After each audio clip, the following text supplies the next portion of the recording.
नमस्कार साथियों, मन की फैक्ट यूट्यूब चैनल में आपका स्वागत है। आज की इस वीडियो में हम अम्ल, भस्म और लवण, एसिड, बेस एंड सॉल्ट से जितने भी मोस्ट वीवीआई क्वेश्चन है उसको इस वीडियो में लाने का प्रयास किए हैं। साथियों, एसिड, बेस एंड सॉल्ट से हर साल बिहार पॉलिटेक्निक में 2 से 3 नंबर के प्रश्न पूछे जाते हैं।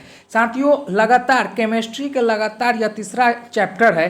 पहला जो चैप्टर था, अगर आप हमारे कार्बन चैप्टर का नहीं देखे हैं मोस्ट वीवीआई क्वेश्चन, तो उसको आप जाकर प्लेलिस्ट में जाकर देख लें। उसके बाद एसिड, बेस एंड सॉल्ट, ये अभी जो है यह सेकेंड चैप्टर है। तीसरा जो चैप्टर था मेटल एंड नॉन मेटल जो है 2 घंटे पहले हमने अपलोड किया है। अगर वो भी नहीं देखे हैं आप तो वो जाकर देख लें।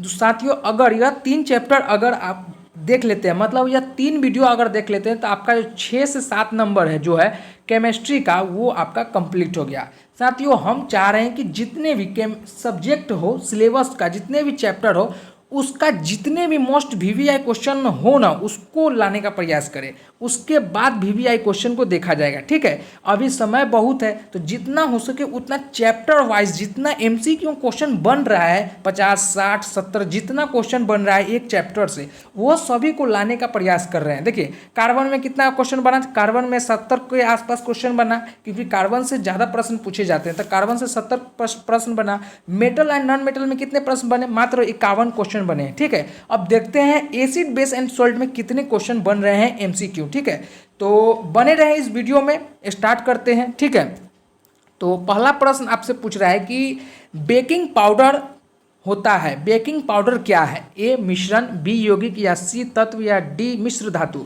चलिए आप सभी बताइए कि बेकिंग पाउडर क्या होता है। तो देखिए, बेकिंग पाउडर जो है ना, वो एक मिश्रण है, समझिए, वो जो है ये मिश्रण है। तो सवाल नंबर 1 का जो सही जवाब होगा वो होगा ए। ठीक है, अब सवाल नंबर 2 बोल रहा है कि कौन क्षारक है? आपसे पूछ रहा है कि इनमें से क्षारीय कौन है? जिंक ऑक्साइड, सल्फर ऑक्साइड, या कार्बन ऑक्साइड, या नाइट्रोजन ऑक्साइड। साथियों, आप सभी जानते हैं कि क्षारक को पहले आप जान लीजिए। क्षारीय जो है, आपसे यहाँ पर एसिड, बेस एंड सॉल्ट से आप में पूछेगा, सबसे ज़्यादा जो पूछता है पीएच मान, लाल लिटमस पत्र को नीला कर देते हैं, वो सब पूछेगा। उदासीनीकरण पूछेगा, क्षारीय पूछेगा, अम्लीय पूछेगा। क्षार का जो है मेन सारांश जो है वो आपको हम बता देते हैं, इतना ही पूछेगा। इतने से मात्र 2 से 3 नंबर के प्रश्न पूछे जाते हैं। आज ज़्यादातर आपसे अनुसूत्र इसका पूछेगा और ज़्यादा कुछ नहीं पूछेगा। नीला थोथा हो गया, यह सभी अभी आप हम लोग देखने वाले हैं इस वीडियो में, तो बने रहें। ठीक है, तो क्या बोल रहा है प्रश्न? जो बोल रहा है कि प्रश्न बोल रहा है कि कौन इसमें क्षारक है। तो क्षारक कौन है? तो आप सभी जानते हैं कि ZnO, जिंक ऑक्साइड जो है वो एक क्षारीय लवण है। ठीक है ना, तो सवाल नंबर 2 का जो सही जवाब होगा वो होगा ए। ठीक है, अब सवाल नंबर 3 बोल रहा है कि उदासीन विलयन का पीएच मान कितना होता है? 6, 7, 8 या 14। तो आप सभी जानते हैं कि अगर 7 से कम हो तो वो कौन सा लवण होगा, वो कौन सा विलयन होगा? तो वो 7 से कम अगर विलय हो तो वो जो है वो अम्लीय विलय होगा। ठीक है, अगर 7 के बराबर हो तो वो कौन सा लवण होगा? विलयन होगा, तो वो जो होगा उदासीनीय विलयन होगा। ठीक है ना, अगर 7 से अधिक जितना भी पीएच हो, उसका पीएच स्केल हो, तो उसका जो होगा वो होगा क्षारीय। ठीक है, 7 फिर से रिपीट कर देते हैं। 7 से कम होगा तो वो अम्लीय होगा, 7 के बराबर होगा वो उदासीनीय होगा, और 7 से जितने भी ज़्यादा पीएच होगा उसका वैल्यू होगा वो क्षारीय वैल्यू होगा। तो यहाँ पर पूछ रहा है आपसे कि उदासीन विलयन का पीएच मान कितना होगा? तो वो जो होगा वो होगा 7। ठीक है, तो सवाल नंबर 3 का जो सही जवाब होगा वो होगा बी। ठीक है, अब सवाल नंबर 4 आपसे पूछ रहा है कि जल में घुलनशील क्षारक क्या कहलाता है? ए अम्ल, बी क्षार, या सी लवण, या डी इनमें से कोई नहीं। आपसे पूछ रहा है कि जल में घुलनशील क्षारक क्या कहलाता है। तो आप सभी जानते हैं कि जल में घुलनशील क्षारक को हम क्षार कहते हैं। तो सवाल नंबर 4 का जो सही जवाब होगा वो होगा क्या? बी। ठीक है, अब सवाल नंबर 5 आपसे पूछ रहा है कि तनु हाइड्रोक्लोराइड का पीएच मान कितना होगा? तनु हाइड्रोक्लोराइड का पीएच मान कितना होगा? 6, 7, 8 या 0। आप सभी जानते हैं कि तनु हाइड्रोक्लोराइड का जो पीएच मान कुछ नहीं होता है, मतलब शून्य होता है। तो सवाल नंबर 5 का जो सही जवाब होगा वो होगा डी। ठीक है, सवाल नंबर 6, धातु के ऑक्साइड होते हैं? ए अम्लीय, बी क्षारक, या सी लवण, या डी इनमें से कोई नहीं। आपको बताना है कि धातु के ऑक्साइड किस तरह के होते हैं। तो आप सभी जानते हैं कि धातु का जो ऑक्साइड होता है वो ज़्यादातर क्षारकीय होता है, ठीक है ना। तो सवाल नंबर 6 का जो सही जवाब होगा वो होगा बी, ठीक है। अब सवाल नंबर 7 आपसे पूछ रहा है कि निम्नांकित में मतलब निम्नलिखित में कौन अम्ल है, ए CaO या बी KOH या सी NaCl या डी HCl।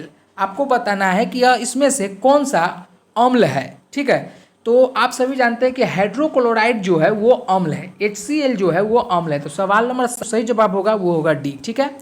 सवाल नंबर 8, सिल्वर क्लोराइड AgCl का रंग कैसा होता है। चलिए आप बताइए कि सिल्वर क्लोराइड का रंग कैसा होता है, श्वेत या पीला या हरा या काला। तो देखिए सिल्वर क्लोराइड का जो रंग होता है ना, सिल्वर का जो रंग होता है, चांदी के टाइप का जो रंग होता है वो श्वेत टाइप का होता है, मतलब वाइट टाइप का होता है, ठीक है। तो सवाल नंबर 8 का जो सही जवाब होगा वो होगा ए। क्वेश्चन सब काफ़ी हल्का है साथियों, आप सभी ने मैट्रिक में पढ़ा है, मुझे पता है कि यह सभी 10वीं क्लास में आपने पढ़ा है, 9वीं में भी पढ़ा है। आपको हम सिर्फ ब्रेन में रिवायर कर रहे हैं, मतलब दोहरा रहे हैं। आप सभी तो पहले से ही जानते हैं यह सभी MCQ को, बट आप कहीं ना कहीं भूले हुए हैं, उसको हम लोग रिपीट कर रहे हैं, इसलिए हम लोग स्पीड में भी चल रहे हैं, ना कि ज़्यादा डिटेल्स में घुस रहे हैं, ठीक है ना। अब आपसे पूछ रहा है कि कौन सबसे अधिक अम्लीय होता है, pH मान 1 या pH मान 5 या pH मान 8 या डी pH मान 10। तो देखिए अम्लीय मतलब हो गया कि 7 से कम का जितना भी होगा वो अम्लीय pH मान होगा, ठीक है। अम्लीय pH मान जो 1 जो होता है वो सबसे अधिक अम्लीय होता है, ठीक है ना। तो सवाल नंबर 9 का जो है वो होगा ए। ये आप ध्यान में रख लीजिएगा कि जो pH 1 जो होता है वो एसिड का सबसे हाई अभिक्रियाशील होती है, ठीक है। तो सवाल नंबर 9 का जो सही जवाब होगा वो होगा ए, ठीक है। अब सवाल नंबर 10 आपसे पूछ रहा है कि कौन लवण है। आपसे पूछ रहा है सवाल नंबर 10 कि कौन लवण है, HC या B NaCl या C NaOH या D KOH। तो आप सभी जानते हैं कि सोडियम क्लोराइड जो है वो एक लवण है, ठीक है ना। सोडियम क्लोराइड जो है वो एक लवण है। तो सवाल नंबर 10 का जो सही जवाब होगा वो होगा बी, ठीक है।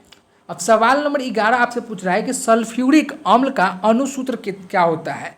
सल्फ्यूरिक अम्ल का अणुसूत्र, अच्छा एक चीज़ आपको हम बता दें कि अम्लों का जो राजा होता है, आपसे ये प्रश्न पूछ सकता है घुमाकर, ठीक है। अम्लों का जो राजा होता है उसे हम सल्फ्यूरिक अम्ल कहते हैं, ठीक है ना। अम्लों का जो राजा होता है उसे हम सल्फ्यूरिक अम्ल भी कहते हैं।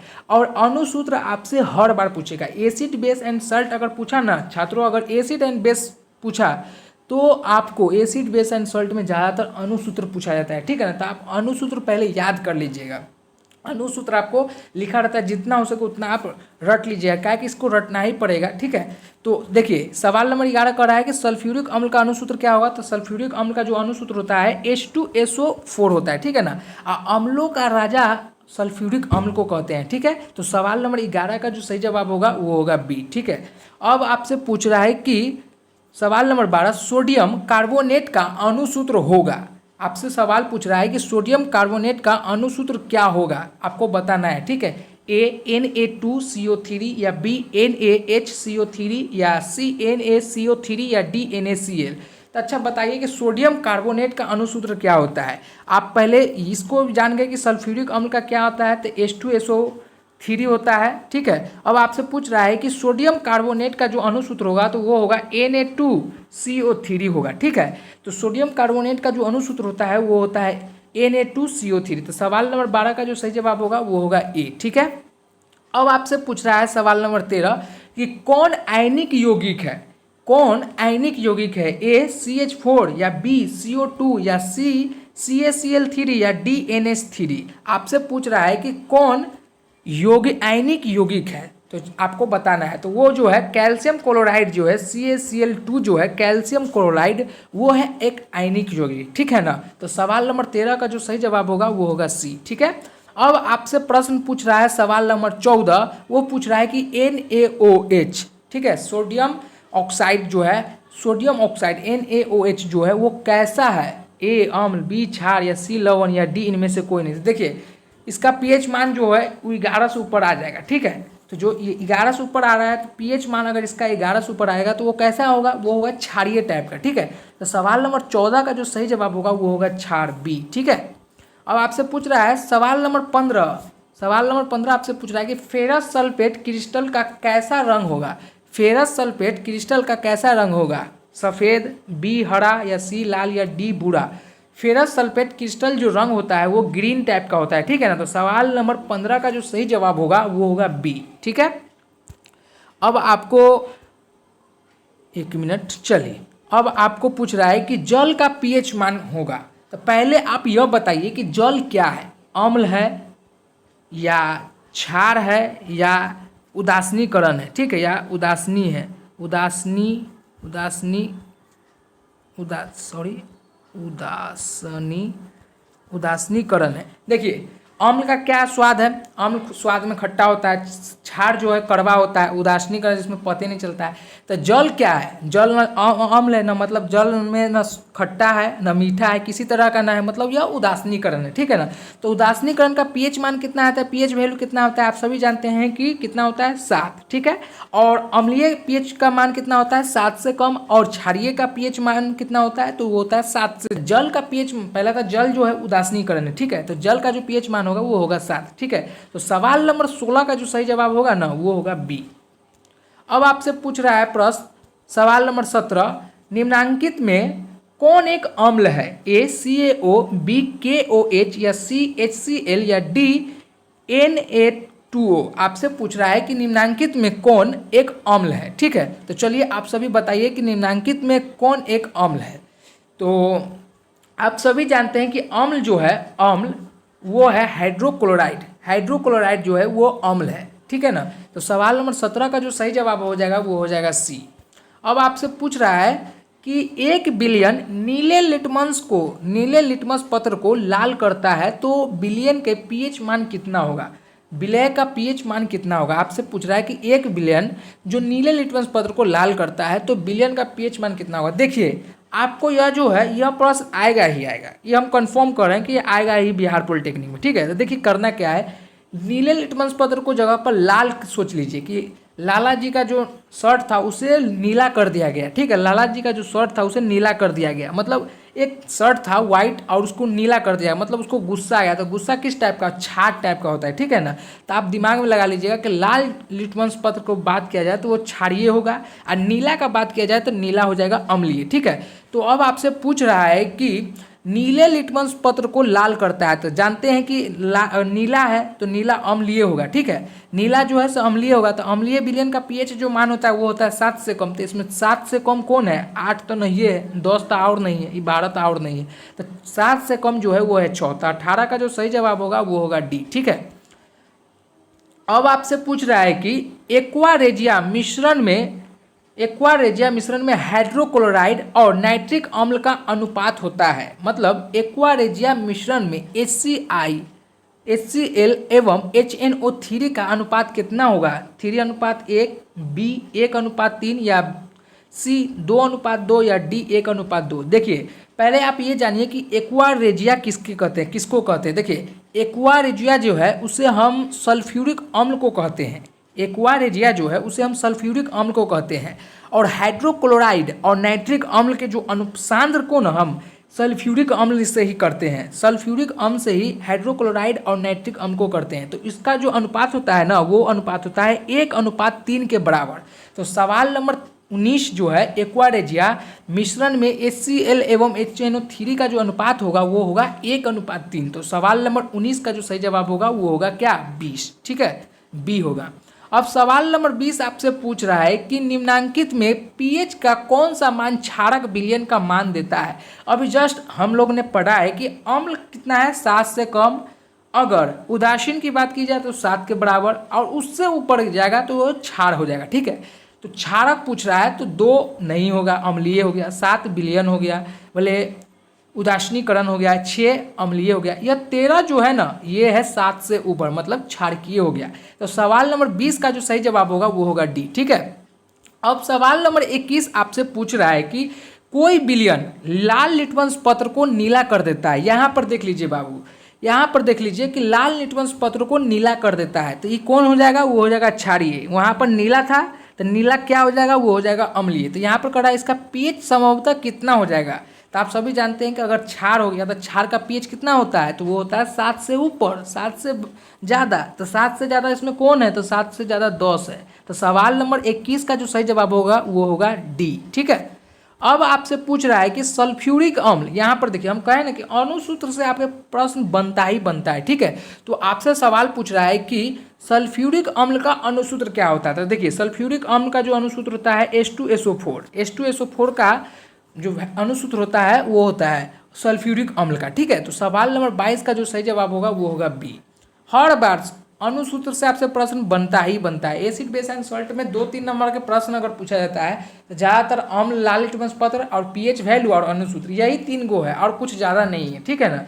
बहुत ही ईजी है, आप इसे समझ लीजिएगा तो उम्मीद है कि बहुत ही आसान आपका हो जाएगा, ठीक है। अब आपसे पूछ रहा है कि नीला थोथा का रासायनिक सूत्र होता है, मतलब चूना का किसका रासायनिक सूत्र होता है, आपको बताना है। सवाल नंबर 23 कि नीला थोथा का रासायनिक सूत्र क्या होता है। ए CuSO4 इंटू 7H2O, या बी CuSO4 इंटू 5H2O, या सी CuSO4 इंटू 4H2O, या डी CuSO4 इंटू 10H2O, आपको बताना है। चलिए आप बताइए। तो देखिए नीला थोथा का जो रासायनिक सूत्र होता है वो होता है क्या, CuSO4 इंटू 4H2O, ठीक है। तो जो नीला थोथा का जो रासायनिक सूत्र होगा वो होगा CuSO4 इंटू 4H2O। तो सवाल नंबर 23 का जो सही जवाब होगा वो होगा सी, ठीक है। अब आपसे प्रश्न पूछ रहा है कि बेकिंग पाउडर का अणुसूत्र क्या हो जाएगा। ये भी आपसे, ये VVI है, हम तो इसे VVI बताएंगे क्योंकि यह आएगा ही आएगा। दिखने में लगता है छोटा मगर घाव करेगा गंभीर। बेकिंग पाउडर का अणुसूत्र क्या होता है। चलिए सवाल नंबर 24 का सही जवाब दीजिए आप। देखिए बेकिंग पाउडर का जो सही होगा अणुसूत्र जो होगा, आप अभी जस्ट फिर भी हम रिपीट कर रहे हैं, अणुसूत्र आपसे पूछेगा ही पूछेगा, ठीक है। तो NaHCO3 बेकिंग पाउडर का अणुसूत्र होता है, ठीक है ना। तो सवाल नंबर 24 का जो सही जवाब होगा वो होगा सी। एसिड बेस एंड सॉल्ट में, एसिड बेस एंड सॉल्ट में कुछ है ही नहीं हमारे समझ से। उसमें जो है अणुसूत्र, ठीक है, पीएच वैल्यू और एसिड एंड बेस का मान, ये तीनों पूछता है और कुछ है ही नहीं। यह तीनों को पकड़ लीजिए, मतलब इसमें जो वीडियो में जो बता रहे हैं उतना ही तो VVI है और कुछ है नहीं। 40-50 क्वेश्चन होगा, 40-50 क्वेश्चन को अगर 2 बार देख लिए तो आपका एसिड बेस एंड सॉल्ट खत्म हो जाएगा, कोई बड़ी चीज़ ही नहीं है कि ना। तो आप घबराइए नहीं, इसको देखिए। बहुत सारे बच्चे कहते हैं कि समझ ही नहीं आ रहा है। अरे समझ में आएगा, आप धीरे धीरे पढ़िएगा तब। आपका सिलेबस ही सही नहीं रहेगा या चैप्टर ही कंप्लीट नहीं है तो वो आपके ब्रेन से ऊपर जाएगा ही, बाउंस करेगा ही, ठीक है। तो चलिए कोई बात नहीं है, बात ज़्यादा नहीं करना है, चैप्टर पॉइंट पर आते हैं। अब सवाल नंबर 25 आपसे पूछ रहा है कि ग्लूकोज का रासायनिक सूत्र होता है।